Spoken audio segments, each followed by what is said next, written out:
Oimore kora mugiro kama na kumketera mugi TV kaendi une wangsai chendu maromoro imore bange to brogo mbaka gi mheshimiwa Ken Gondi main speaker ma Nairobi County wadigo kore mbaka e chendu ma governor ma Nairobi Johnson Sakaja gi jatend piny Kenya William Ruto noketo kokgi e ogirimiti mangiso ni korontire tije moko midhi wene sirikal mamalo ni kare kosoyo manda mbaka mbrogo wantiri kagi Wilson Ochuka jaka buoch kobita kaka jaloko marwa an kaka pile nyinga Trevor Umbija jandingo panga jonyakach dendono bija taya nyakwar guok ocha pesa nagiweche manyien mawango.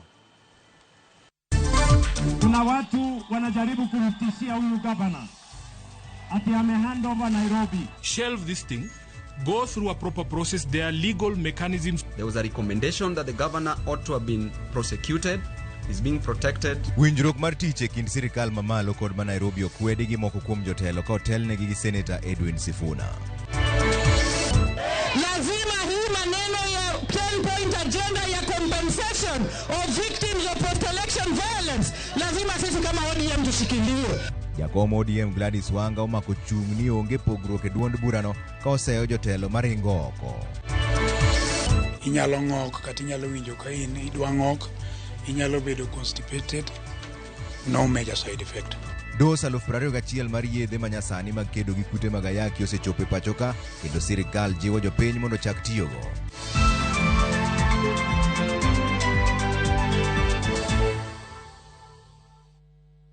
Dwere wenjo pachi aria deka uchiel no. Senator ma Nairobi Edwin Sifuna kod jaod bura ma Embakasi East Babu Owino okwedo winjruok e kind governor ma Nairobi Johnson Sakaja kod jatend piny Kenya William Ruto mar tiyo kanyakla e bero county ma Nairobi. Babu kod Sifuna oramo ni mano en chenro mar Ruto mar kawo tije mag county ma Nairobi ka gidwaro mondo chung winjruok makamano maka ok ochunge to gidhi chwalo bura e doho. Kaka jafwambo marwa mar siasa Chris Owino leronwa, moko kuom MCAs mag Nairobi to orwako winjruok makamano ka giwacho ni Sakaja tich otamo.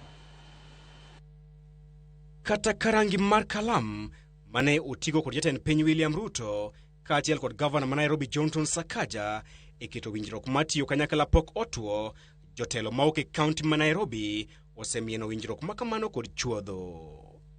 From the onset, I wish to state that my office was neither involved nor consulted before this decision was taken.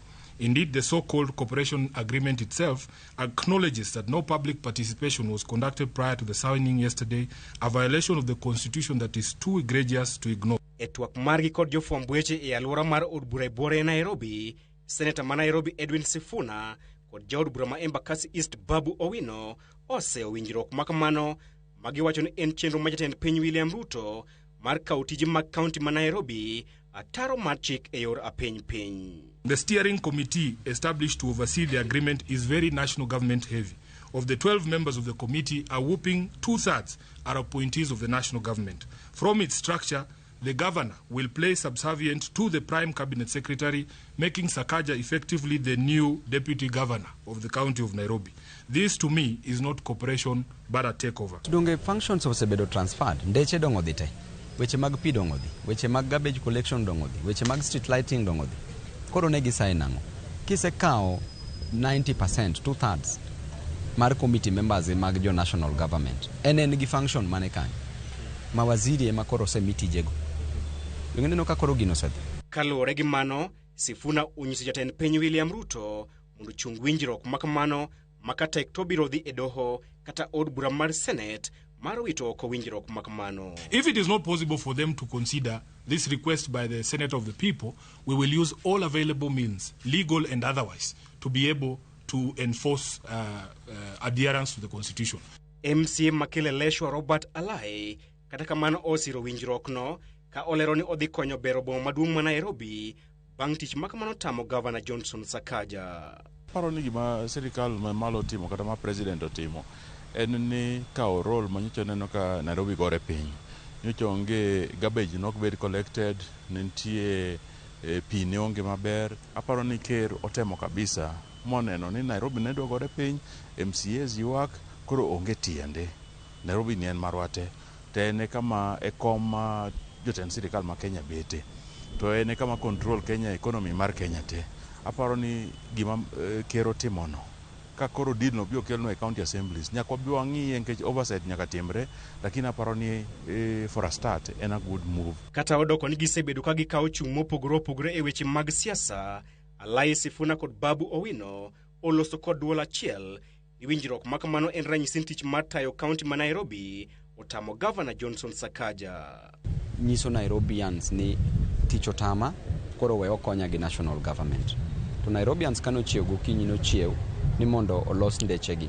Negi chiew ni mondo giyud pima fresh. Negi chiew ni mondo giyud tich. Negi chiew ni mondo garbage obed collected. Tabu mar Nairobi ok en pesa, ok ni gionge pesa. Kata kawuono ginyalo collect pesa mang'eny. Kata collection ok gidwa collect pesa. Governor is absent.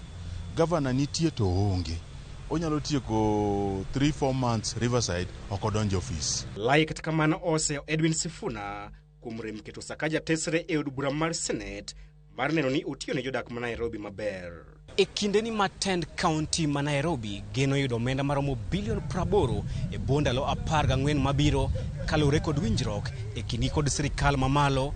Moko kuom jotelo maok e county ma Nairobi okwedo winjruok makamano magiwacho ni dithiro telo mag gwenge.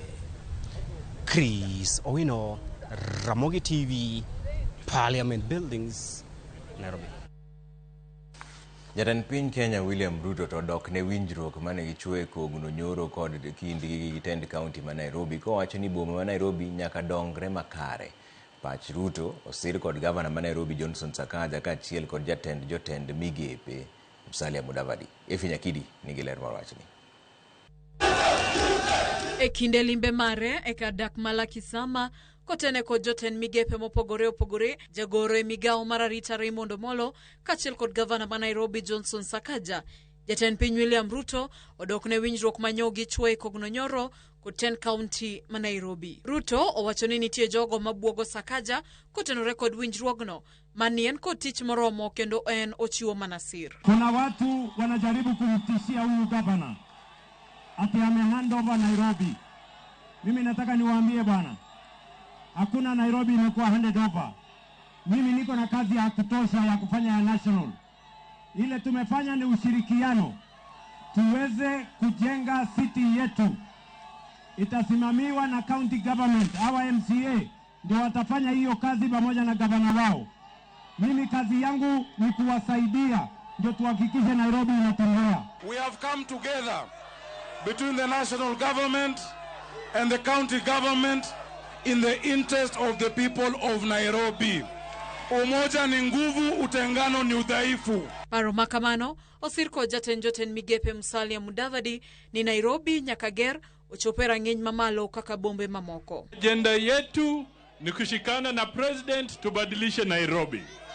Si namna hiyo, hatutaki Nairobi ishindwe na miji zingine. Kule kwengine wanabadilisha miji yao. Nairobi lazima ibadilike, iwe na standard ya juu ndio tushinde zile zingine. Munataka Addis Ababa itushinde? Munataka Lusaka itushinde? Munataka Kampala itushinde? Magi otimore kinde ma jatend piny ne rango kanyo mabero aora ma Nairobi kod aluora mare osechopi. Gino ma itimo kokadhe chenro motisni Nairobi River Regeneration Program kendo dhi nyime e gwenge ma Kamkunji kod Dandora bende. Siasa bende onyiedhore ka jatend piny oseyo jogo maketo sirkal tesre ni gionge chenro machwalo Kenya nyime. Josiasa mamoko ma oyuoro romono onyiso sir margi ne jatend piny kod sirkan manywanda kata broad based. They have no vision, they have no plan, they have no agenda, they have no program, they have no vision for the future of our country. Saile baba alikuwako hai, race ilikuwako ya wafarasi 2. Lakini sasa race ni ya farasi 1. Huyu ndio ako mbali sana. Hakuna mwingine kwa upinzani ambao ataweza huyu. Weke mawe. Leo. Efi Nyakidi, Ramogi TV, Nairobi. Jakuom duond buch ODM Gladys Wanga oseyo paro mar ni ODM ni kod tungni manyalo baro duond burano. Kawacho ni en kaka jatelo omedo siro tendo gae mar ODM Dr. Buru Oginga kowacho ni tende dhi kelo ber mathoth ne oganda joluo. Kanolose kinde mano limo boma ma Rongo, Gavana Gladys Wanga owacho ni jogo mosenyiso paro mopogore gi duond buch ODM onge kod ajenda manyalo kelo dongruok ne piny Luo, kendo medo ni twak madhi bedo e kindgi kod duond bura mar UDA dhi neno ni ODM oyudo pok moromore kod duond burano. Wanga owacho ni kaka jatelo mane ogai machon mar ODM Raila Odinga noweye kom, osingo neno ni ODM ok bed kod winjruok kod duond bura moro amora manyisa kwede ne dheudi mamoko. Na vile chama ambao tuko na fikra sawa, lakini wale ambao hatutazungumza nao ni wale ambao wanaeneza ukabila, ni wale ambao wanaeneza chuki, ni wale ambao wanafikiria kuna wengine ambao hawafai na wengine ambao wanafaa. Hao hatutazungumza nao, lakini tutaingia mazungumzo na tutahakikisha ya kwamba ale mambo ambayo iko katika 10-point agenda, kwa sababu hapa Rongo kuna watoto wetu waliuawa Nairobi ama hapa wakati wa maandamano. Lazima hii maneno ya 10-point agenda ya compensation of victims of post-election violence, lazima sisi kama ODM tushikilie. Bad migao mar obila mang'we maling'ling NIS oyango ni jokenya makwan gi 1,000 gore lweny madhi nyime kind piny mar Ukraine kod Russia bang' lombgi kod agents mabandia mawuondogi ni dhi miyogi tije machudo gi bop e pinyno. Ripode NIS bende olero ni jotije sirikal moting'o obila moko mag okwach kich, jotije paw ndeke manono donjo kod wuok mag oganda pachoka kod apisas marito mbetre mag piny Kenya e boma Moscow ema notimo tudruok makamano. Efi mana kaka Cynthia Onyango leronwa. Bang' ywak betie kendo anyuola chwalo kwayo ne sirikal ng'iyo kama nyuondgi manodhi tich e piny Russia nitie, kawuono e od bura mamalo, jatend kweth mathoth e od bura ni Kimani Ichung'wah ochung' kendo somo lipot mar tend bad migao mar obila mang'weyo maling'ling pachoka mong'ere kaka National Intelligence Service kata NIS, ma oketo lere chal mar wach mar midhiero mosekelo nek mag aching' ne moko kuom jokenya. Lipodno makelo koyo oyango ni jokenya ma ok tin ne 1,000 osechwal kendo gore lweny e kind piny Ukraine kod piny Russia bang' gombo mar yudo tich opogi e lwet achudhe moko ma jomiriaso manochwalogi e pinyno ataro mar ng'eyo margi. They were deployed to active war front areas. One Kenyan, Eric Korinko, was shot and unfortunately lost his life. Others remain injured or missing in Russia. Kaluwore kod lipode NIS, achudhego geto jolweny manosetieko tich, obila manoweyo tich kod jokenya mantie kind higni 20 nyaka 50. Achudhego nonro yango ni osebedo kalombo jokenya maonge tich kod osara machwe manyalo romo 350 kod omenda mamoko kaachiel kod nyalo mar yudo bok mar bedo japiny Russia. The agencies have been enticing Kenyans, promising them lucrative terms of service such as salaries of about 350,000 shillings per month and hefty bonuses between 900,000 shillings and 1.2 million Kenya shillings, as well as eventually being issued with Russian citizenship. Jokenya ler wacho ni osemedore e pinyno kayande gitiyo kod yore wuoth e pinje kaka Istanbul, Turkey kod Abu Dhabi bang'e loko yore wuodhe kendo tiyo kod piny Uganda, Democratic Republic of Congo kata DRC nyaka e piny South Africa mondo kik fwenygi. Nonro yango ni achudhego mawuondo jokenya osebedo katudore kod jotije mag sirikal moting'o obila mag paw ndeke, obila mag okwach kich, obila marango yedhe mamero ji kod bad migao mandiko jotije e pando jokenya nyaka e piny Russia. The agencies have been colluding with rogue airport staff from the Directorate of Immigration Services, the Directorate of Criminal Investigations, Anti-Narcotics Unit, and National Employment Authority to facilitate the recruits without interception at the Jomo Kenyatta International Airport.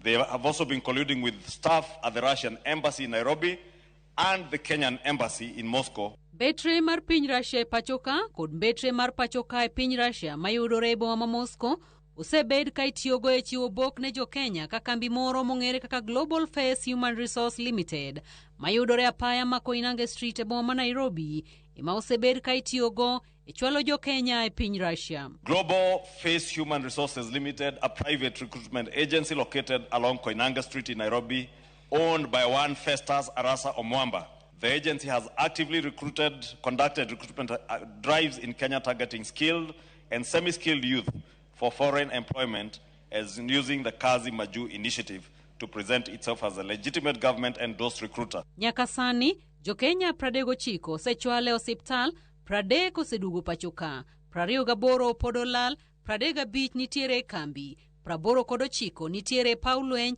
achiel omaki kaachiel yande osetieko rage. E kinde mamoko kuomgi osewito ngimagi e lweny kaluwore kod koso lony makende, kendo moko bende osehiny. Sirikal ikwayo mondo kaw ndamo mager mapiyo mar chik ne apisas mag sirikal matudore kod achudhego e chwalo Jo-Kenya gore ne piny Russia e piny Ukraine ataro mar chik. Cynthia Onyango, Ramogi TV, Nairobi. En fuong'ruok ne anyuola moro mawuok Likoni, Mombasa mane owito wuodgi bang' obila achiel gi magena higni 8 mosekalo. Doho ma Mombasa nochiwo twech mochwere ne apisa mag obila mane omaki gi ketho rendo. Anyuola rawerano mane jahigni 20 mane ochiel gi magena kantiere e odgi koro dwa ni piny owacho chulgi bang' doho yango ni wuodgino ne onge kod ketho moro amora. Joja oko lerno wachni kwa Mombasa. Bang' wuotho e doho ma Mombasa e thuolo mar higni 8 ka gimanyo ratich wuodgi mane obila ochielo gi magina motho kanyo, anyuola mosenindo Mbarak Maitha Omar ne gikone to koro yudo fuong'ruok. Ma ne en bang' jang'ad bura e doho mamalo ma Mombasa Lady Justice Wendy Kagendo chiwo buch twech mochwere ne obila Yunus Athman bang' doho yango ni ne otiyo gi bunde e timo nek makamane tok chik ne mar rawerano ne okomanore gi gir lweny mora mora. Kwa maana yeye aliingia ndani na alimwona, ilikuwa anayo haki ya kumshika, lakini ilikuwa si ampige amue. Alipigwa risasi ndani ya nyumba ikiwa yuanywa chai asubuhi, kitu kama mida saa 2 saa 3 hivi. Anyuola no kotelne kod min mosenindo Sidi Baya ne orwako kum makamano, katobedo ni burano ne okawo thuolo malach nyaka ne nek mar rawerano timre higa 2018 e odgi mantiere gweng' ma Mwenza e Mtongwe e od bura ma Likoni, Mombasa. Miaka ilikuwa mingi,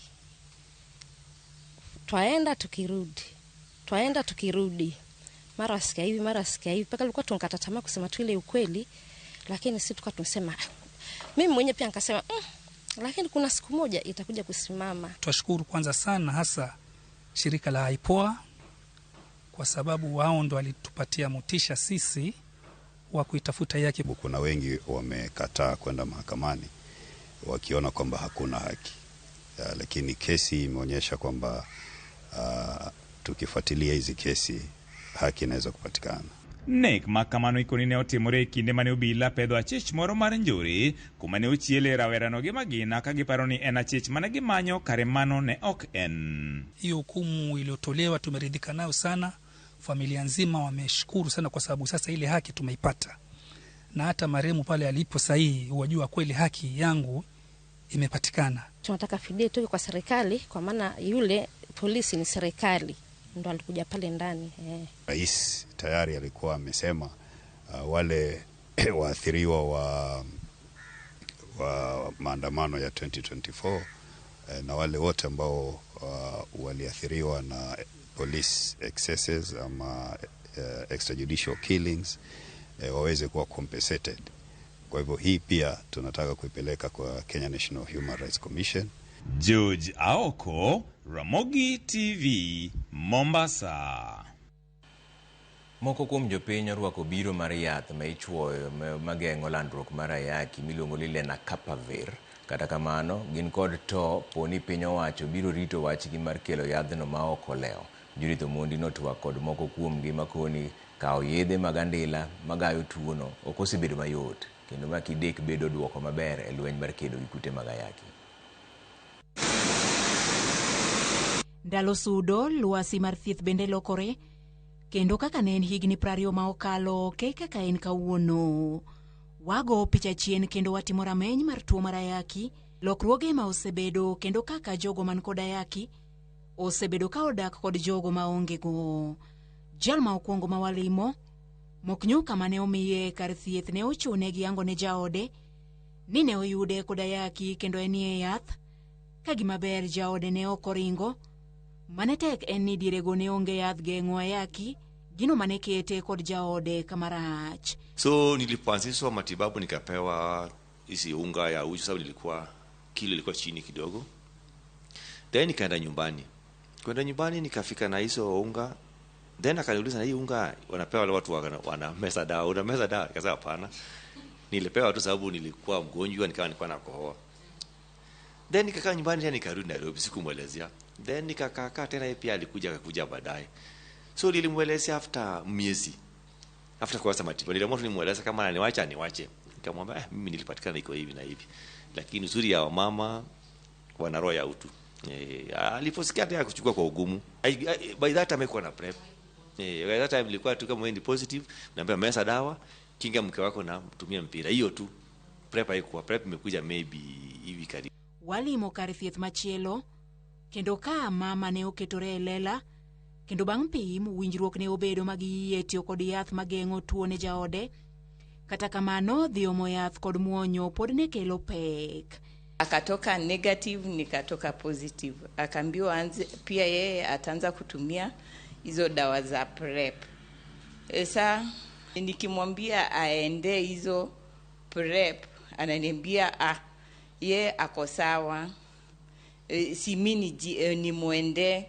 Na umejua ukienda huko yenda natakikana. Saa zingine anasema hizo dawa ashachoka nazo. Gibiro mar yath michuoyo dweche auchiel ka dweche auchiel higa manyodonji e pacho ka odiochieng' manyoro gikoni lokruok maduong' dhi neno. Wale wanatumia prep wengi wafuatilia matibabu yao.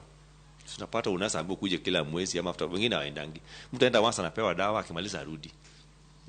Ni changamoto kwao.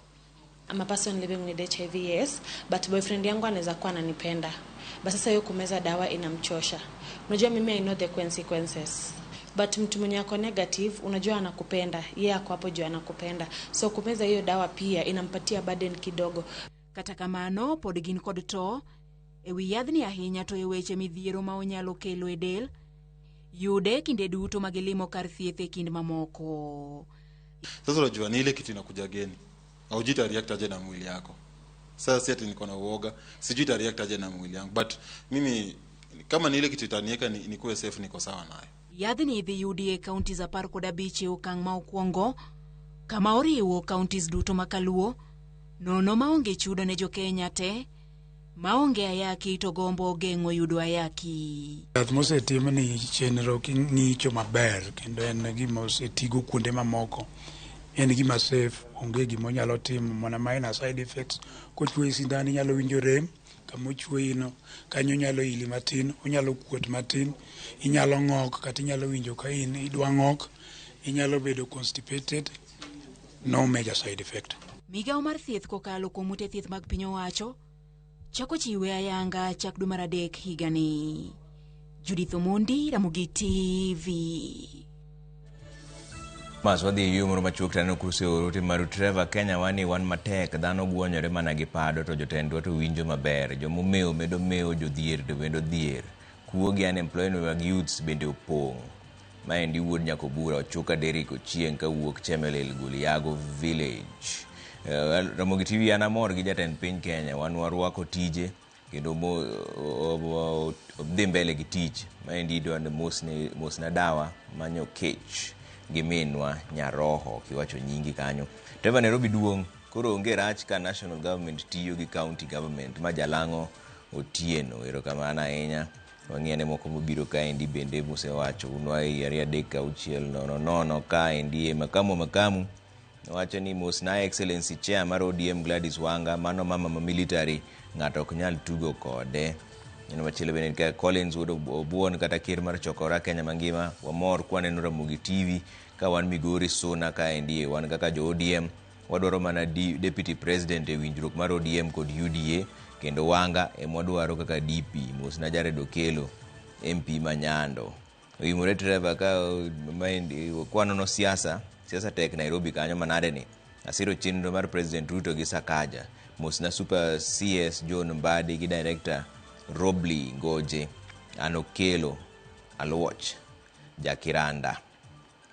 Neno machielo bende nitiere kaendi Trevor Irio nade Ramogi TV ler kendo amor kaka ukelo nwa news mosna ja nyiko dala te ma Kevin Omondi wuod Nyalego. Hapa ndio machielo kendo ka wakwayo Council of Church Leaders Chairman Bishop Washington Ogonyo ndege kod ker mar Luo Odongiranda mondo kel kwe e kind jowa ma Ogai Philip Ochieng mar Jemo Nyakach and the youngest Ogai in Africa.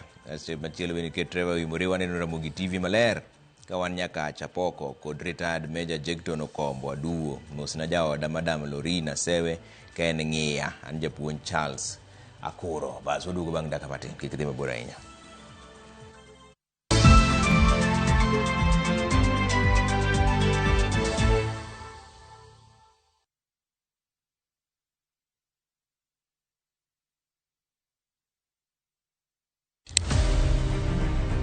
Any woman can be Mrs. Ombaka, but not any woman can be Dr. Ombaka.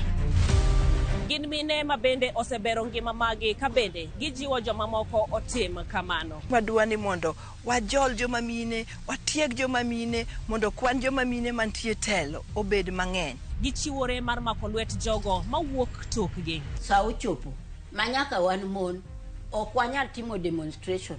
Twanyalo timo sit in. Watemo wacho ne nyithindo manyiri ni kaber to konego bene oringa kende ka wiye bare ni to tina chom kanye ka nitie gima thage to yudo ng'ama miyo mosewuotho yor nieri to penjo wach mantiere. E chenro ni mar mine wacho wakelo mine mantiere gi lony mopogore opogore. Tudi koda juma ka juma tich ang'wen e chenro ni sa 3 mar otieno.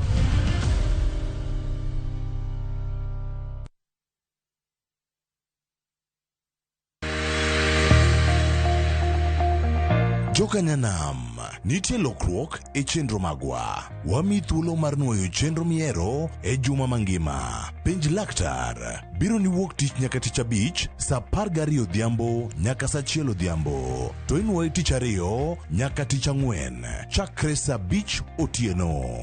Mbak ndalo biro ni wuok tich nyaka tich abich, chakre sa 8 nyaka sa 10 ma odhiambo. To inuoye sa 5:45 otieno, wuok tich nyaka tich ang'wen. Winam Cinema biro ni Jumapil sa 2:15 otieno kod sa 4 otieno. To inuoye tich ariyo nyaka tich ang'wen, sa 4 otieno kod ngeso sa 10 odhiambo. Mana e Ramogi TV.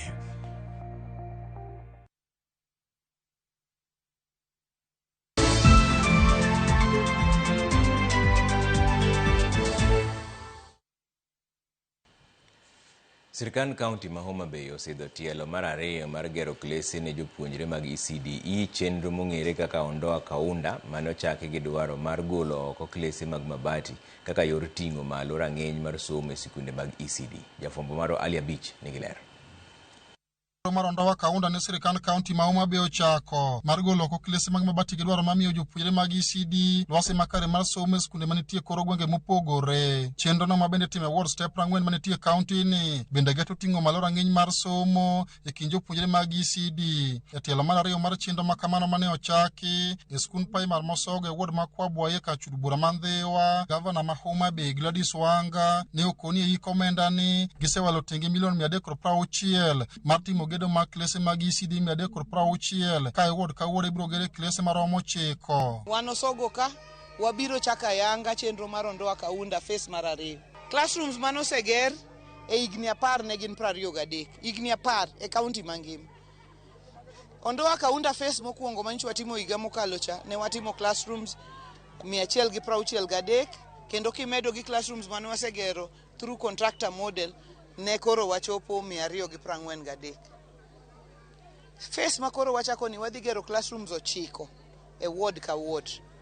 Sani wachako ga 4 e ward ka ward kotieko dweche ariyo wabotimo abich e ward ka ward. Ka financial year rumo kwa satimo 9 e ward ka ward. Gavana Wanga ne okoni gedo ma classrooms go itimo kod funde ma koro gwenge mitime gedo makamago kendo gigo mitiyo ge gedo bende golo mane koro gwenge mar dongo chumi alwora mitime gedo makamago kama bende nodok ne chenro mag dongruok mopogore ma osebedo kotime county ni. Jomoko wacho ni contractor mar Ondoa Kaunda en pesa ni iore community account school ka school nigi account, japuonj and signatory, PMC chairman and signatory, jo aigi gin signatory. Koro gine ma ging'iyo wach pesa ni to fundi gine magiyudo, fundi mang'ula mowuok e gweng'ni ema gero, mowuok e gweng' machielo ema gedo. Pesa ni odong' adong'a e gweng' ka. Pesa jo Kwabwai odong' kanye? Kwabwai. Mane kwagero ekonomi mar thurwa gi gweng'wa kae. Ka jokanyo sekta mar somo wacho ni jopuonjre mag ECD ok osebedo ka yudo lwasi makare mar somo, kendo chenro mar golo oko classrooms mag mabati go eko biro konyo miyo jopuonjre go eko mijing'o. E ndalo machon classroom igero gi 2 million, sani koro igere gi 1 million. Nang'o? Kich labor based policy. Labor based wakawo pesa waoro ne school. School also PMC kama yiero fundi magedo. Ok odwar contractor manigi double cabin. Kech contractor manigi double cabin kubiro limo kaka nyalo yudo contract, kendo kochako duogo chiemo bedo awarded, kendo kochako duogo barua. Ode no ochiko mana 1.8 million. Nwasebedo kwa somo e class mar mabati, manigi buru, nyithindo ne bedo gi homa, gi aonda. Koro most of the time seche mang'eny ne gibedo ka gilewo ni school. Koro school wani ka class wani ka koro tieki, to wabiro bedo maber nikech koro wan gi class, nyithindo biro somo maber. Chenro mar Ondowa Kaunda ma sirkand kaunti ma Homa Bay dhigo nyime wards 40 mantie kaunti ni dwaro mare maduong' en miyo jopuonjre mag ECD lwasi makare mar somo, kaluwore ni thoth jopuonjre go osebedo ka somo lwasi maricho. Ali Abich, Ramogi TV, Homa Bay. Maromo familia biche kar dak ma Bahati e gweng' ma Opuk Limbo e sub county ma Bondo kwano lal manengo gi poko yangi bang' mach muoch kendo wang'o mwandu duto molokore mirni, gino makoro weyo gi maonge kata kuonde mag nindo. Kaluwore kod familia go, gino mano nyalo kelo muoch mar machno poko yangi kata odoko ni onge jal mane owito ngimane e kinde masirano. Ne giseyo tend county ma Siaya kuom yolo e tich kendo rem mar chwalo masinde mag nego mach ka e wang' sa.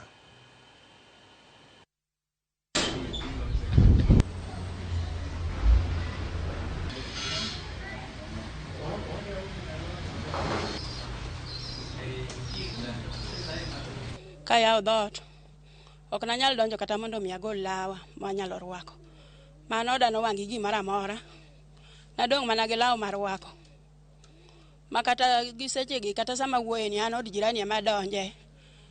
Koro ago ero kamano ne Kevin Jakom marwa. Kevin ema nomiyo kata MC onge gima ne dhi mbele, ma MC okelonwa mattress gonget. Mattress na gonget no an go mana ka jirani. Ora kian ng'ama ne riembo tangi kakelo Siaya ka onge pino to nobiro sime gi pimo golo kanye. Mar ariyo mae kanyo chigo sim kae to wach duogo makia ng'ama nogo sim, rumors duogo wuok ni fuel onge e gari. Mago gik county, ere kaka gach county nyalo nyiso an mach kama odhi konyo to fuel onge maringo to jotelo to ringo gi gechni madongo, kata gechni madongo tigoga gi fuel mawuok kanye. Nitie jowadwa ma Nyasaye samoro osegudho lwetgi, jowadwa manie sirikal matiyo, jowadwa ma Nyasaye ogwedho kata onge kumotiye, well wishers, and ng'ata manyalo bedo ni gikony mondo abe okonya mondo akony joga manye oyudo chandruokgi. Actually gine chandruok ma gin jomoko nindo mane ute jirani.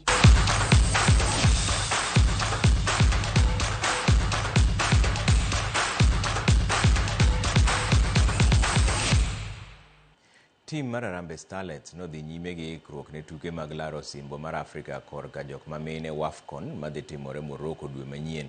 Jotugo mag Starlets wacho ni ikruok magisebedo godo ni kare kendo miyo gi geno maduong' e tukego. Kocha Beldin Odemba bende biro duoko chien kwan jotugo nyaka 23 mabiro dhi e kambi mogik motelo ne tukego eko. Kenya dok e tukego kuom thuolo mokwongo bang' kane gidonje tukego e thuolo mogik e higa mar 2016. Jatugo Diana Shakava wacho ni geno margi en ni wang'ni gidhi chopo mabor e tukego.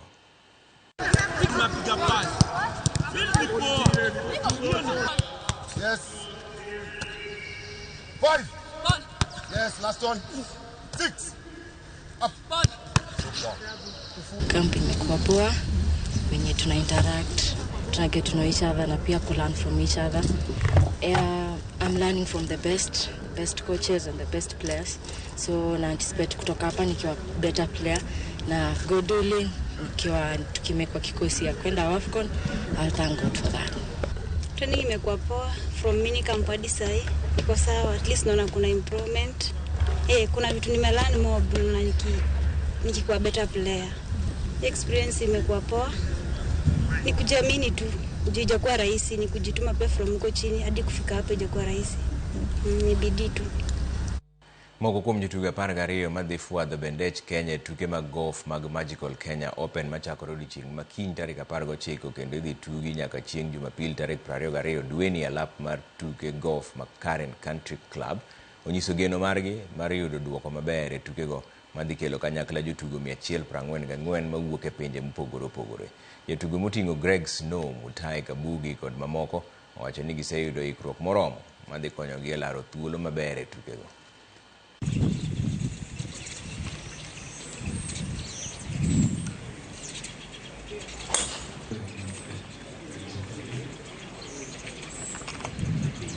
I think we've prepared enough coming into this event with all the tournaments we played last year. You just go along with your own business and focus on what you got to do and just do what you got to do. Yeah. No, you don't go into a tournament to just take part.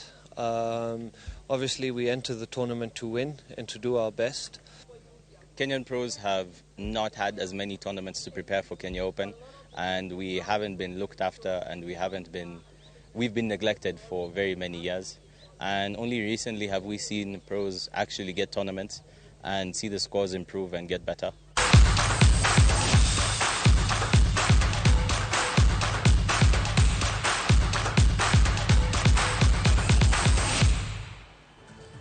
So the yumoro machuku duto gomba kagiweno modhial mosechopo e studio kaendi Mheshimiwa Ken Gondi, men speaker ma Nairobi ka mondo winja ne paro men gode chenro mar Sakaja chiwo thuolo moko mek tich ne sirikal mamalo ni kare koso yo mane mbaka modhigo bang' dakika matin kik dhi mabor ahinya.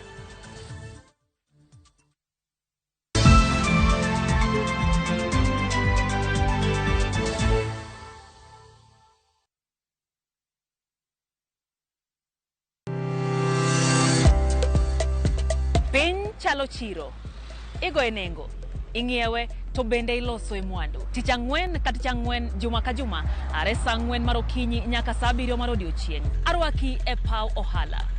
Itime nade? Yot mage mantiere, to maling'ling mage mantiere. Kidwa chako ohala, ichako king'eyo gimomiyo ichake, gi gimomiyo idwani time. Magi gin penjo nyakorom Gajuang' madwaro duoko, to ka emwa biro duoko gie. Siwinde mar ohala kod an Lydia Okeyo. Kik bai.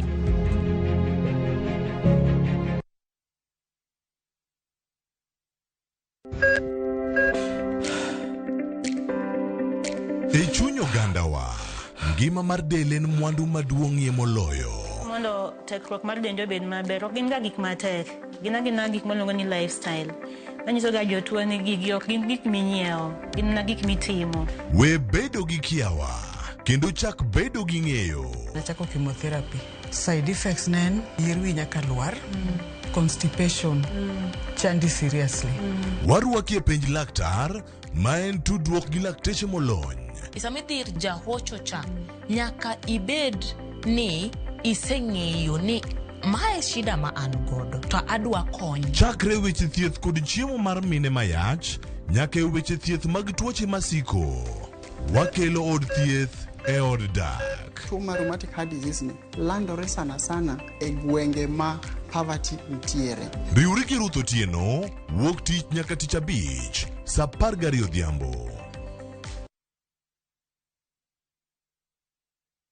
Chakre dho nam lolwe nyaka e nderni mag boma maduong', pesa ka pesa nigi sigande.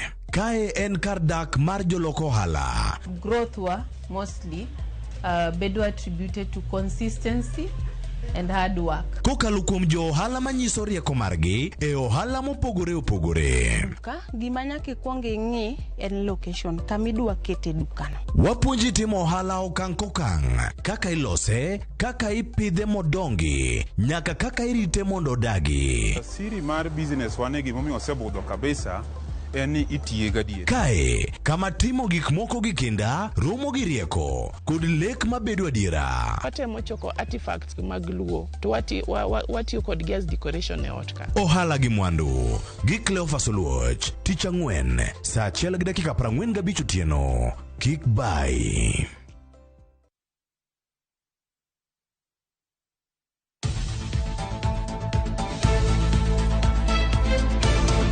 Nyakora Mogi, tok tich matek en kinde mag midhiambo. Kendo isechopo pacho kidwaro ng'eyo mago motimore pacho ka to kod pinje maoko. Chieng' tich abich ka tich abich to dhi kod Auchieng' Emmanuel chenro mar Ang'ich Welo ka achiel kod Oimore kamwakeloni weche manyien mago monon, modo kendo luweyo makare. Bende watwak kod ji mopogore opogore e lony magi magintiere godo mondo mi wagol odok e iti. Tok mano kende, bende wantiere kod chenro mar Gin Kanye mabiro miyi sigana mag thuondi luo, jogo mantie, mago magitimo to kod mago manegitimo e kinde ma okalo. Kik bai.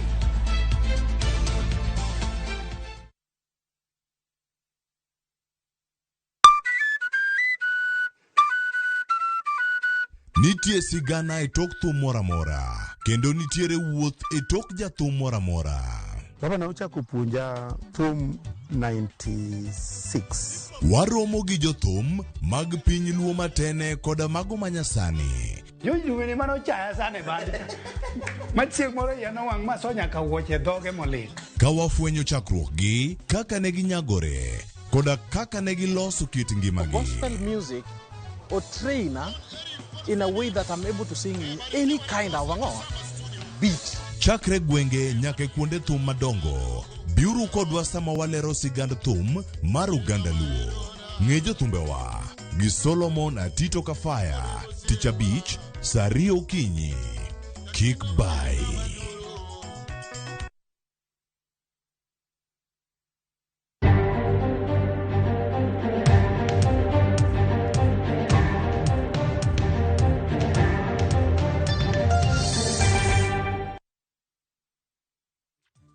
Mano kumgerera Mugi TV ka wane chenro mar kidieny mar buch jopiny wantika gi wendo modhial Honorable Ken Gondi main speaker ma Nairobi ro kama nyako mwaseche gi mheshimiwa.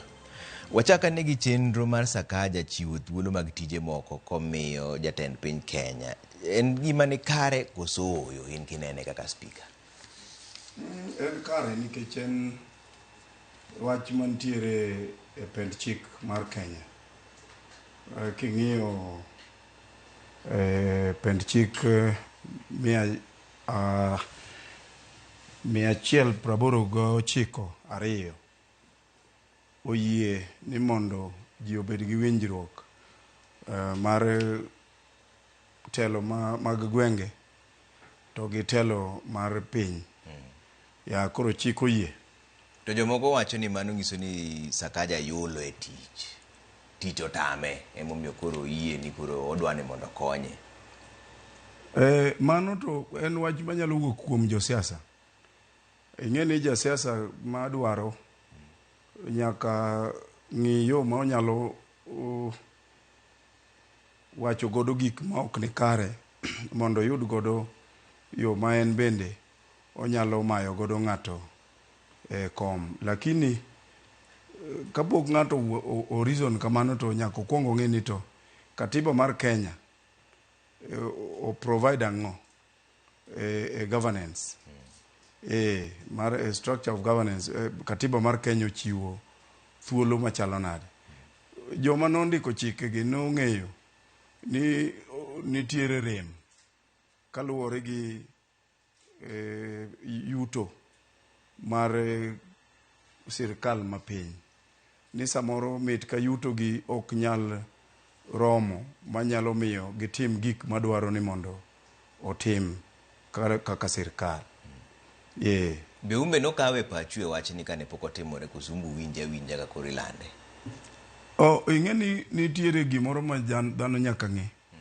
Ni nitiere administrative functions ma day to day. Ma chopo kama gimoro ka gimoro nigi sane. Matiende ni kao paro bende nitiere gi sane. Sama koro wantie ni e sama koro thuolo ochiw ne bunge ma Nairobi mondo koro ochak ng'iyo ni to ere paro mane Sakaja obedo godo mondo donje e winjruok gi national government cha. Koro osekelnwa godo ma en gima okelna kawuono. Man bende kako osekelna godo koro adhi kete e mbele bunge mondo bunge ofom gimiluongo ni ad hoc committee mondo ad hoc committee ni ochambwa ni to gima ne paro mane Sakaja bedo godo gi rais ni ochal nade, to obedo anchored a section mane kata article mane mar katiba mar Kenya, to bende en gima serie oyie. Koro mano koka gidhi ng'iyo gigo, to ka giseng'iyo te kor ka gidhi ir jopiny ni Sakaja ne nigi paroni mondo koro paroni be un kaka joma gini be uneno ka en gima nyalo konyou. Koro ka jopiny oseneno ni gini en gima nyalo konyogi kata gima nyalo konyogi ni nyalo tero piny asara, to gidhi gitamore. Koro mancha koro e report cha ema duogo ne wajumbe mantiere Nairobi ka mondo koro gi debate to gi come up with a resolution ni ne wadhi oko mondo wadhi wamany pa jopiny kuom paro mane Sakaja bedo godo gi rais cha, lakini ne gidagi ni pesa gi mar oganda miluongo ni taxpayers money ok giyie ni mondo tigo e yorno. Iwinjo? To seche gi gima ne jogi wacho ni pach jopiny mondo nonego gine en chalo kaka kisungu luongo ni putting the horse the cat before the horse. Before the horse. Okay, ma jopiny bende paro ni mutimo ni edhi ataro mar chik nikech onego beni kawo jopach jopiny mondi mondo winja ni to be giyie koso gidagi pach MCAs jogo te eka koro ichuoyo sei e ogirimiti. Mano osechuo sei e ogirimiti koka koro duogo penjo ni to garango matimore to ka gidagi to sen gimo sei. Mano gima kisungu luongo ni kokomewa substance. Sani kokomewa gima wanyalo wuoye. To kapo ni ne gini poko time kaka koro time to ne ji wuoye yango. Ne mar ni idwa mi national government mondo koro gikonyi gango. Kapo kiyudo kuma idhi yude gino. To sani gimusechuo e kok gimusego nyaka sei ka koro jopiny odagi. To isani emomi ineno ka ni iwacho ni gania nitiere kiwango mar jopiny. Gimbe gin gi kiwango margi. And king'iyo gino critically, public participation obiro ga to the tail end. Mondo mi koro jopiny ma koro wach ni paro ma un goni ok wadwar. Let's give example manyalo winjore. In the budget making process, wan wawegi mo chako loso budget. Mwaketi kaka budget ni onego bed ni dhi tiyo. Kor kwatero ne jopiny. Ni mae kaka ne wan gi pesa 42 billion, lakini waneno ni wadwa ni watigi pesa ni kama. Kor ka ginyiso ni magoloko. Iwinjo? Nikech en gima serie oyie intergovernmental relations. Iwinjo? Omiyo ok en gima owachi ni wakele kok wadwa kete e pend chik mar Kenya. Wanyiso mana jo Kenya ni chik ni oyienwa mondo watim gima wadwa timo. Lakini yo mwadwa time godo wadwa ni we understand details manie iye ka. Koro wang'ia ne kuyieru godo to kata kuonde mwanyalo rekebisha. Lakini katong' ni ne wadhi irgi to nyiso ni kare onge teko manie e pend chik mamiyo wathuolo no. Iwinjo? Report mane mose biro iri nikech iwacho ni koko chopo iri kawuono. Kiseng'iya wiye ang'o kuku mar wach en ang'o ka? Kuku mar wach wan gi gimiluongo ni Urban and Cities Act manitiere penchik ma en Cap 275. Iwinjo? Moyienwa ni kapo ni nitiere ng'ikruok mar yudo omenda to ne nitiere gik mwadwa timo kaka sirikal to wanyalo kwayo ni to national government be une gi pesa moro munyalo miyowa mondo watim godo gigi. Mano chik oyie king'iyo article 189 section 2 mar the constitution. Koro wach mantiere kane wan gi upungufu kuom gik monego bed ni Nairobi as a city nyalo onego bed ni watimo. To upungufu mar pesa ok nyal yienwa mondo watim gigi. Mae momiyo wadhi national government mondo dhi okonywa gi pesa. Making'iyo budget mar Nairobi County en 42 billion one single financial year. To president oyie miyowa 80 billion mano 2 financial years.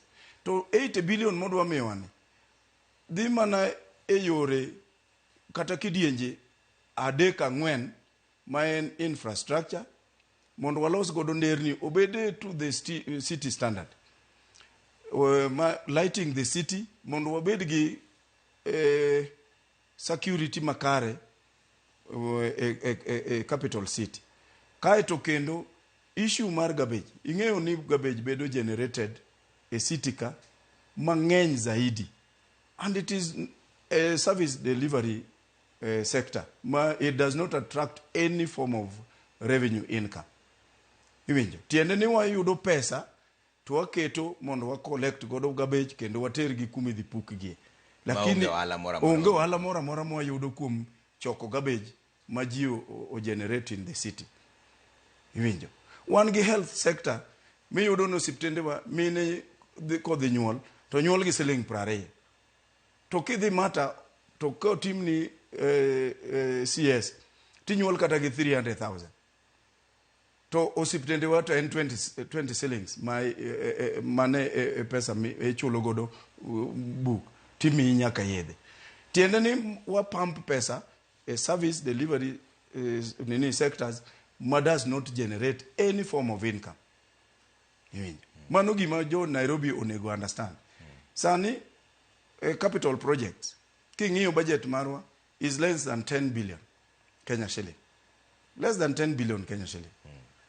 Pesa madhi recurrent marwa king'iyo is about 17 point something billion one single month. Pesa mwayudo exchequer is that 17 billion. So pesa mwuok exchequer, yes, pesa mwuok exchequer te dhi mane wage bill. Yes.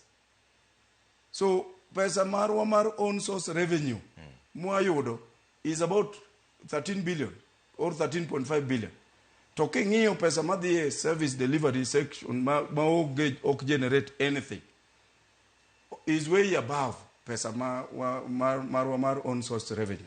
Yes. To koro komiti muket kanyo mitayo gi jotend migepe Musalia Mudavadi to gi jotend migepe mang'eny mantiere kanyo gi sirikal mamalo mabe Sakaja no en mana chiel kuom gi ng'at ma chalo kaka Tony Jenere manyalo konye. Mano no nyiso ni sirikal mamalo ema koro riembo county ma Nairobi. Mano is not true. Ing'eni ka ng'ato mi pesa billion 80 ok en small money. Ing'eni sani wawuoyo ni one budget marwa en 42 billion and we are controlling that money. To ng'ato chako mi 8 billion manyadiriyo mar budget mondi manage.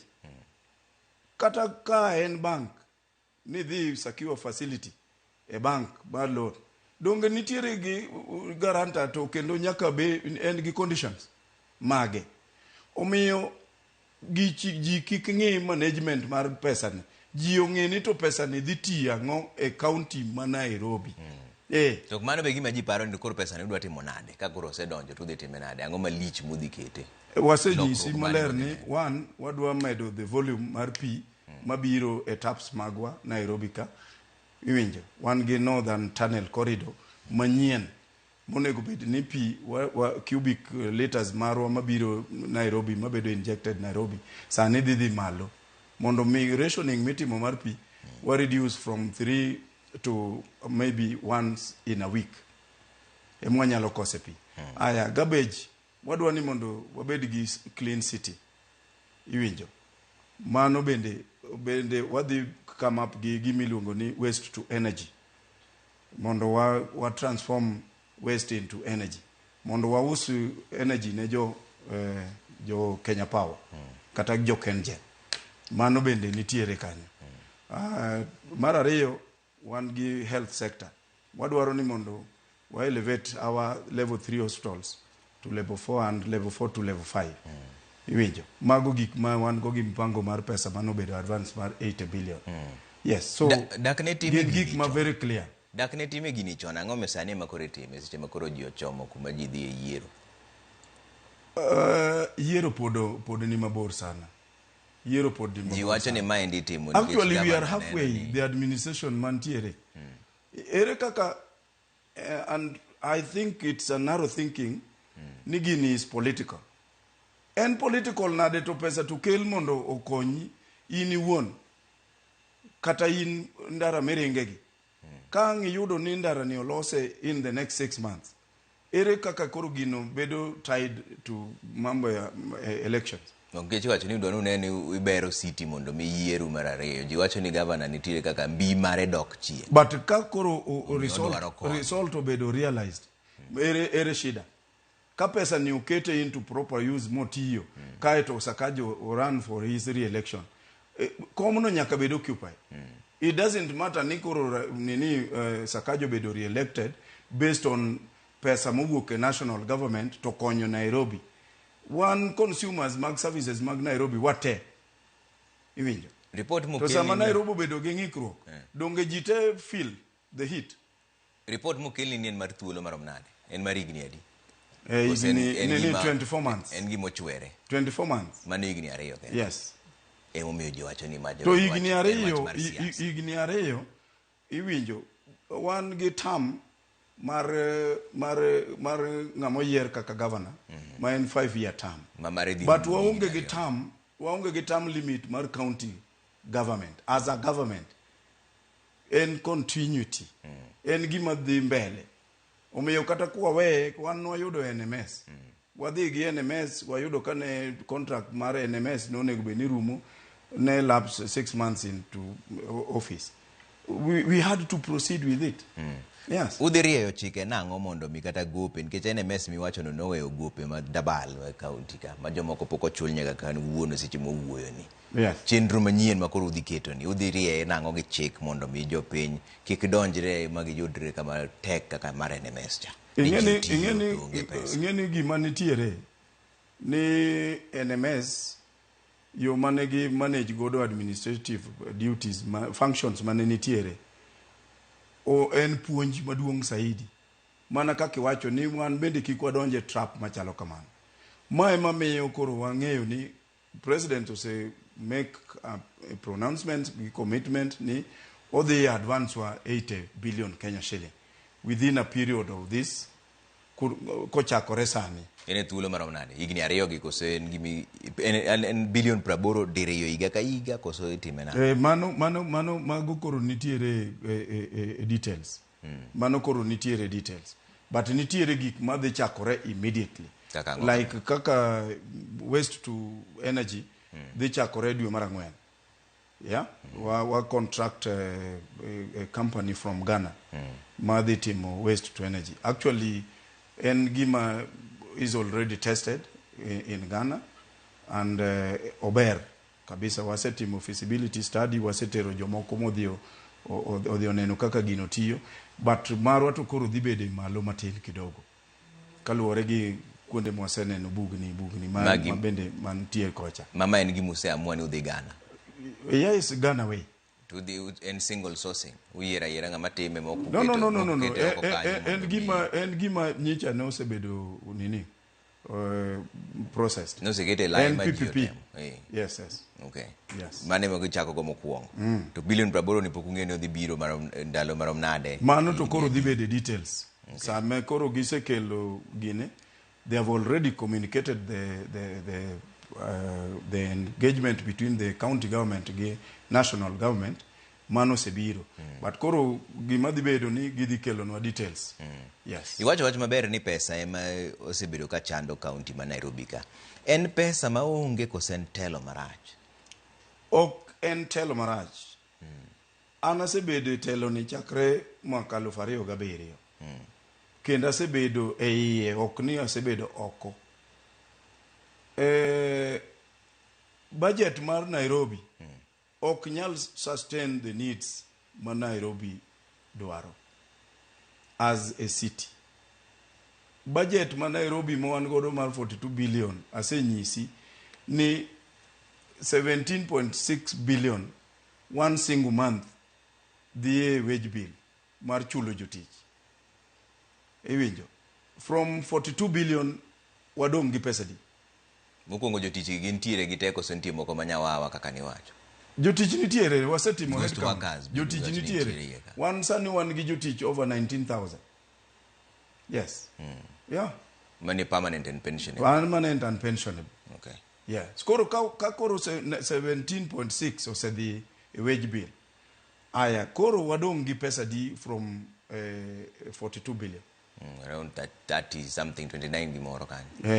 Aya, koro ng'iya neni to sectors ma koro pesa donje to ok gi generate any form of revenue. En sectors machal nade, ginadi. Iwinjo.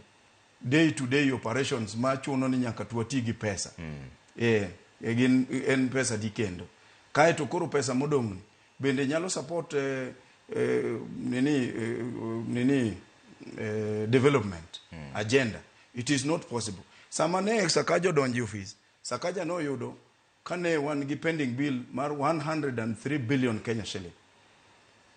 Onge odiochieng' manyalo kalo City Hall ka ok wayudo court order compelling the governor to pay pending bills. Kata obedo ni gin fixations, kata obedo ni gin ma clean pending bills. Mano ka court osemake a pronouncement ni chul ng'ane pesa ne. Nyaki chul. Koro ing'iyo ni background machalo kamano. Idonji office to yudo ka nitie gowi mar 103 billion. To kibedi office the first month tikelo ni court orders kata 30 mondi act on. Iwinjo. Part of pesa ma collect ni emibiro chulo godo gine. Sani ji nyicha kawo Sakaja makosa ni chulo legal fees. Legal fees go gin services mane joko otimorane orenda to the county. To gin bende gin mawakili. To gi ng'eyo court corridors. Yudo court order mondo gi compel governor mondo chul en dakika achiel. Iwinjo. Omiyo ok en gima yot kaka ji nene kata kaka josiasa pare. En jikon man gi a lot of heat. Makise donje yie kucho koking'eyo ni eto gini kare ok en kaka na pare. Yes. Babu Owino no wuoyo ka wuono gin gi Sifuna gi tene gi wuoyo ka wuono to giwacho ni mae ndi nyiso ni governor ni tich koro tamo onge gimoro mopogore kanyo. Mano to koro siasa. Mano to siasa. Kendo anyalo nyisi ni en pure politics. Ng'e ni ja siasa madwaro omanyo mana kama nyalo fault godo kata mana gima onge.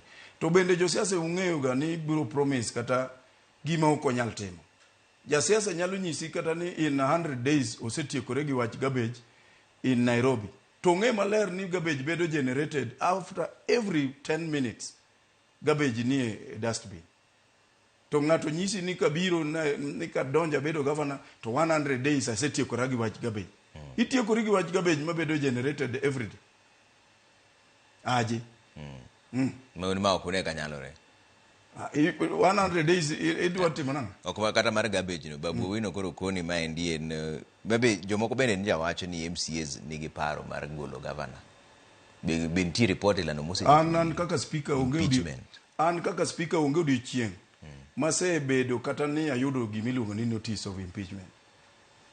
Gik moko muneno kuonde gi social media gi magi gina gik mobedo sponsored gi jo siasa. Iwinjo mondo gi tung godo administration.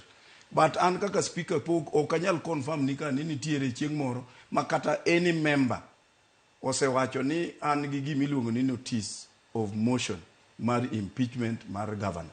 Onge. Kata gik moko miwinjo ni ke ochoko signature. Onge kaka inyalo bukori kao a piece of paper gi kalam tiluongo members ni keturu signature kae.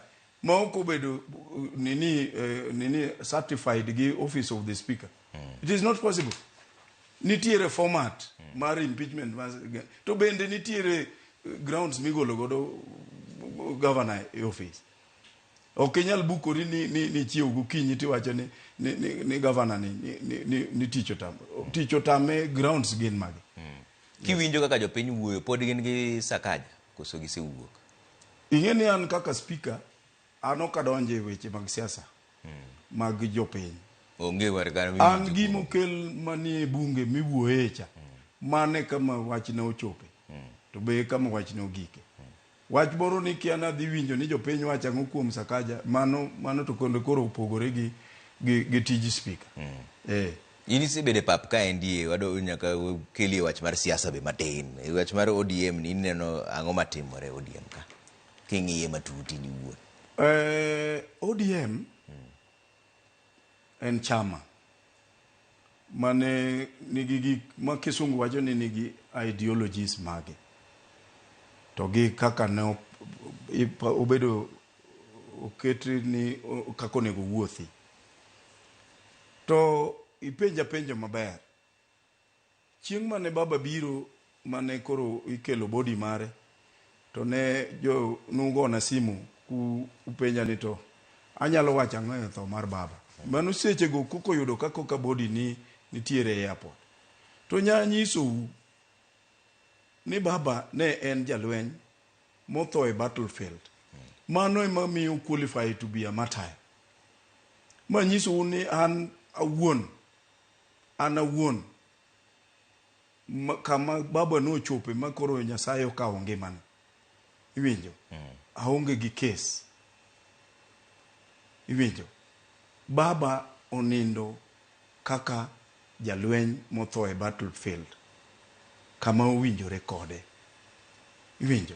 To gimotimo maber mogik ni no oseweyo dwache gi pache gi hinone te e pend chike mar Kenya ka. Koro it is upon us mondo wa decide ni to wadwa tiyo kod ginang. ODM be no weyonwa kaka chama mogando hero. King'iyo baba ne jiwero almost katin mogik to ne en 75%. The entire country mar Kenya no hero baba. To kendo no hero chama mar ODM. Kaluwore gi gik mano chung'. To gimi penja kuom wach ODM. It was expected. Iwinjo? Nikech ng'ama no chiwore, mano yie chiwo ngimane, nikech wachi telo makare, koro onge. Jomodong' gi te gin jochiemo.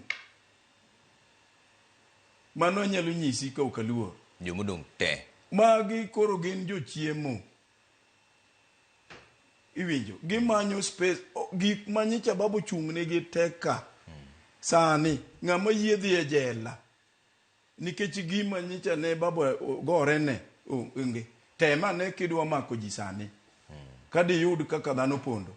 Nitie chieng' mane baba pondo ni polis biro make. To ndala dimo se wuok karatero kamae migoe gi tiagas to wacho ni wadhiuru. Iwinjo? Ere ng'ama sani nyalo wuok kamano machika goge gi sirkal kama ne gine. Tiende ni otekuno onge. Ng'ama otekuno oseluar kuome sani onge. Jomodong' gi te onge. To jende ngero koro ikelo mbaka mopogore. ODM masani opogore diriyo. Ntiere man gi jatelo men Dr. Buru Oginga to ntie machielo mar ojende. ODM pok opogore. ODM dhiri bedo mbele kachicha ji pod ji ni mana gi differences. Lakini wach moro ni ODM obarore mano pod ji ng'iyo ni gine ni to yien no gore piny. Ma ji okere. To yien kogore piny nyaka winy mogede bad yien bende fuyo dhi manyo kuonde mamoko magine. Inyalo neno ka gifuyo to giduogo to gichung' e yien machiegni. But ka koro gidwa bedo ni mondo gibed gathered to kendi chak yudo ni mgine. Nikech wan gi agenda chiel. To ji te koro manyo space. Kata ana manyo space. Iwinjo. Kata ana manyo space. Yeah. Ma ino kene kopogore mana dwaro kama ng'ato so ewi. To mago jochiemo te kata. ODM ji biro bedo kanyachiel kae to gimo walamo ni wayude ng'at moro machalo gi jakom manyalo yie thone piny. Lakini sani to ji te mantie kanyo onge ng'ama yie thone piny. Ojende mosewuok mobaro gi Sifuna giri Babu giri Orengo to ken ojana to emben kod gi Osud sigiri go. Iparo ni gin gi uteku machalo mar baba cha koso gi. Ok ka ji joge te pod wacho mana ni baba no wacho. Onge ng'ama osewuok ni ana wacho. Joge te pod wacho mana ni baba no wacho. Ng'at koma chielo ni be baba no wacho. Iwinjo? To koro message mar baba was very clear. Kapo ni ji te dwa ni mondo lu gima ne baba wacho. To king'iyo both sides of the divide, tidhier nono ni to kare in miwacho ni baba no wacho to ng'ani be wacho ni baba no wacho. Fine, baba wewa ka wane broad-based government. Why don't we support broad-based government mondo wane full implementation mar the 10-point agenda kumachope. Kuka ji wachi ni baba ni wewa broad-based government to ne donge ne wache ni nyaka dwe mar adek implementation period ne en nyaka dwe mar adek. Dwe mar adek no osechopo. Okay, ko to chopo. Pok ochopo. Dong wan dwe achiel ke. Pok ochopo. Dwe ndalo moko matin dwe achiel. Koro wan kaka oganda mar ODM no nego wabed gi pogruok e paro ni dwe mar adek mane baba gi ni oketo kaka singo ni kochopo dwe mar adek to wachakwa wa retreat wang'eyo ni to gik mano wachi gi era achiel ariyo adek mosebedo implemented modonge itimo nango.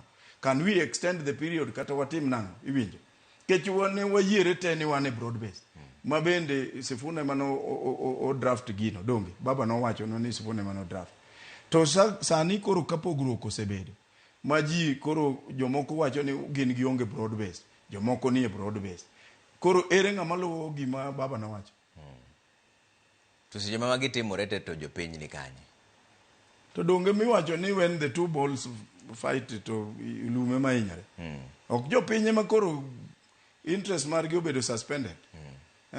Gima penjo no en nikech ing'eni in speaker mar county ing'eni iwinjo kaka MCAs magi paro to jopiny bende ing'e kaka giparo king'iyo an gima ng'eyo ni kaka wantie ne wadonjo kaka Azimio mane obedo sirikal ma Nairobi to pogruok ni e dierwa kaluwore gi ot mar Azimio kech ne wan gi Wiper ne wan gi Jubilee ne wan gi ODM. Jubilee ung'e ni koro sani gionge kanyachiel gi ODM. Wiper be onge kanyachiel gi ODM iwinjo but winjruok mane wan godo mar pogo kombe to pod o remain intact. Pod jogo are serving in those positions. ODM pod nigi kombe gi, Jubilee pod nigi kombe gi, Wiper be pod nigi kombe gi. Koro mano bende pogruok mantiere. To kiduogo e ODM marwa e assembly to anyalo nyisi ni kaka wawuoyo sani 99% mar members mag ODM pod nigi the spirit mar broad based government. One pod wa support initiative mar broad based government wadwa neno ni 10 point agenda ka ochopo kanye to nyaka karango iwinjo ma wan pod wasiro sirkal mar Dr. William Ruto. Yes. To higa mar 2027 kochopo koso man to koro bro ng'iyo bang'e mano ting'e ni koro biro bedo determined gi chama iwinjo and chama mano be gima kelo pogruok nikech Sifuna to osewacho ni ng'ata masiro jatend piny Kenya kanyo onge to koro mano nyiso maler ni en osechat his path ma mano en bende koro nitiere kaka odwa dhi into 2027 but an gima ng'eyo an kaka speaker ma Nairobi na oketa kom gi chama mar ODM. Chama mar ODM ang'eyo ni en chairperson mar party to gi ginene party leader to gi executive director mar party. Those three offices are still functional. Ang'eyo no Diwuoro Ng'wen is still the executive director mar party mano miya nomination certificate an mane murengo mantie kech mane chama mano nominator to go and contest for the position of the speaker on behalf of the ODM party. Mane kama antiere. Kama Oburu Odinga nitiere kaka party leader, kama Gladys Wanga nitiere kaka party chairperson. To gi Diwuoro Ng'wen. Mane kama antiere. Okay. Yes. Nitiere ng'ama penjo mar county ka wacho ni most of the revenue collectors kano pesa go kar mondo gichiw pesa go ne county. Nitiere moko ma jo golo usuru golo pesa to ok ginyal chopo kama pesa no bene dhiye. Mane gima thago county ma Nairobi ka. Ni pesa nitiere mikao to ok chopi kama onego chope. Ayie gi ng'ano ni Kisungu luongo ni cartels. Nairobi ka nigi cartels mag breaking ok en gima yot. Makata umbo tamu.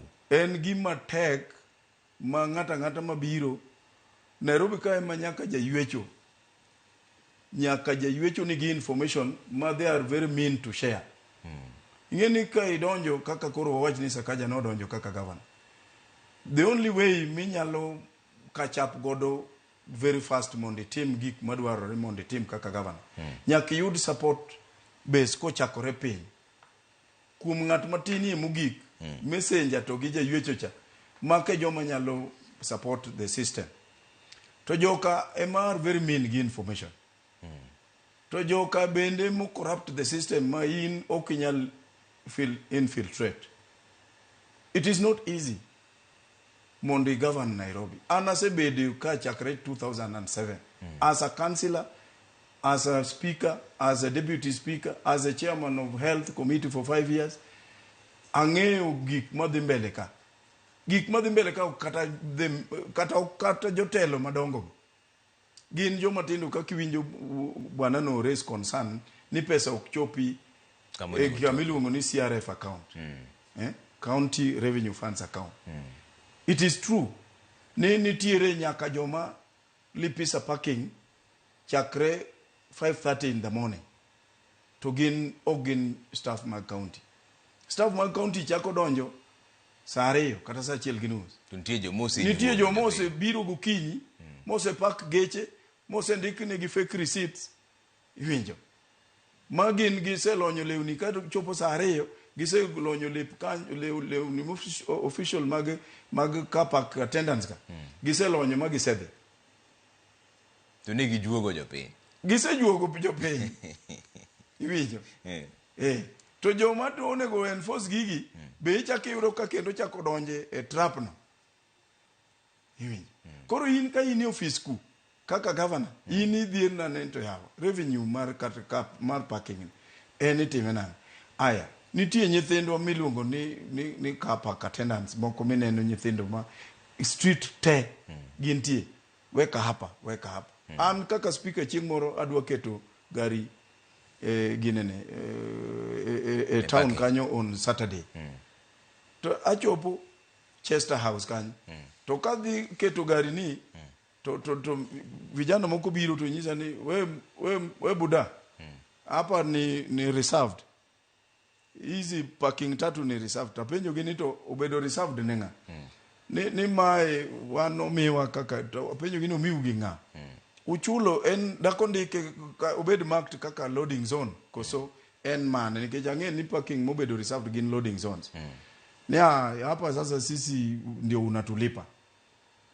Gingi parking mag. Kora park gari. Tagocho ne jatende parking. Tanyise ni Steve Bianeka. Koro kobiro tapenja ni to bana ang'o madhi mbele. Keto gari ka to nyithindo ginyisa ni ka ok anya park gari nikech bende oging'eya. Ni makargi. Winjo. Koro koka sechego koka Steve bende kako explain onge. Winjo. Nong'eyo koso kia. To king'eni king'iyo body language tiyudo ni ng'ani ong'e gima dhi mbele. Kech maka jomonego bed no luongo polise timako. Titere court. Mano koro ka koro Chester House kanye magisekawe parking slots 3. Monego generate revenue. And magi bende nyithindo. To kidhi wuoyo ni to area member be ochako kelo shida. Imako joga. Koro ineno kaka koro gini play out. Koro iduogi wache ni to koro itimo nang'o. To koro ang' ne tim nang'o. Uwewe gi Nairobi ni mondo dhi kamano koso waduoke obed ne national government. Kata national government ema koro rachie mogik. Nikech ok wase offer job opportunities ne nyithindo. Nyaka chieng' ma koro nini Kenya ka bedi ni wanyalo dhi wabedo an industrial country ma koro watimo production. Wan gi running industries. Mane ka wanyalo address the plight mar unemployment. Lakini gisani onge nyithindo wuok e university to donje apiko. Nyithindo wuok be kata koro tiende kata mana mondo ng'ato wach ni an adhi timo course ma kama koro ere tiende. Kech kumidhi yude tich no ema onge. Wach mogik miwa go enango ka neno kama makamu wacho ni Trevor Musna speaker ma Nairobi mano ng'ama riek ma president gi baba osechiemo dalagi. Mano makamu. Wach mogik miwa go. Mano to nyaka go ero kamano nikech president gi baba dwe mar 6 tarik 30 nolimo mama na magi gisea kode pi modho. en gima oken gima yot ahinya. Ago erokamano nikech baba be manomiyo mano timore. Koro amoso Makamu, kendo Makamu ne pok ang'eyo, pok nabedo kode podium machalo Kisumo mane wabede e twak mar joluo. Nayudo ka ng'ama riek kendo ng'ama ong'e siasa to kendo ng'ama understand ni to piny oa kanye to piny ochiko kanye. Ma kwanyalo bedo gi oganda machalo Makamu gini to kendo wanyalo bedo gi dongruok maduong' kabisa.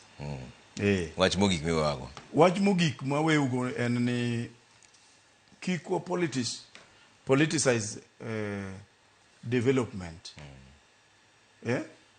Ni to mondo wa achieve siasa. Mano gima rach kabisa.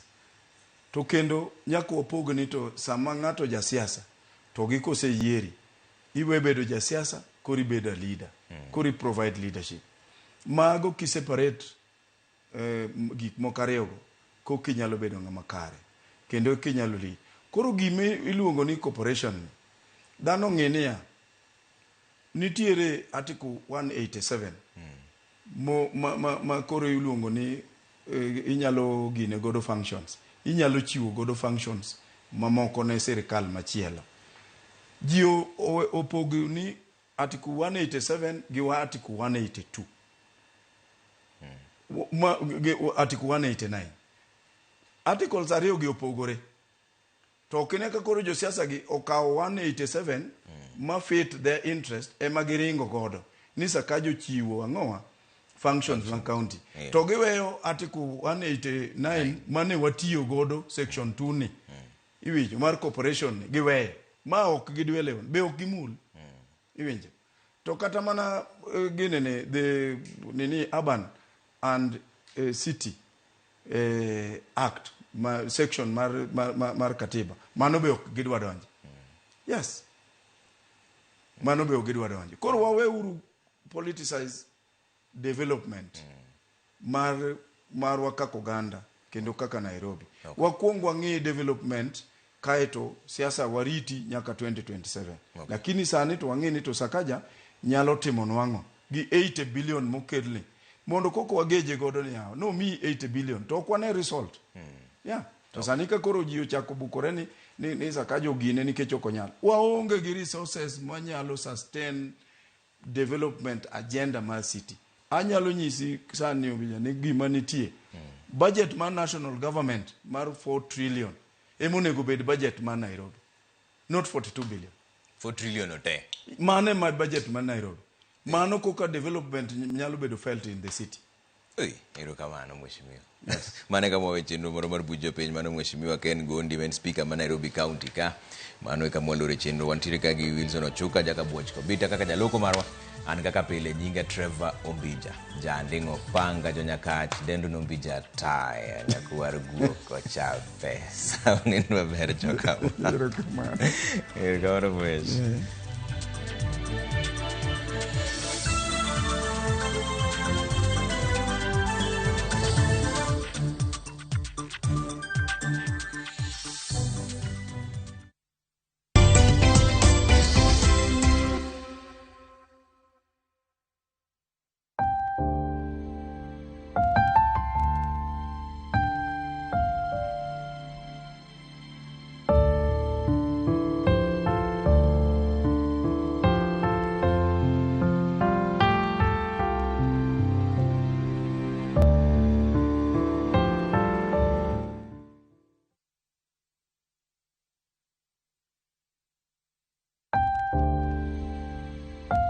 Joka jaduong' Edward Onditi lando tho mar mama Susana Okala manotimore tarik 31 dwe mar achiel higa ni Rafa Hostel Eldoret.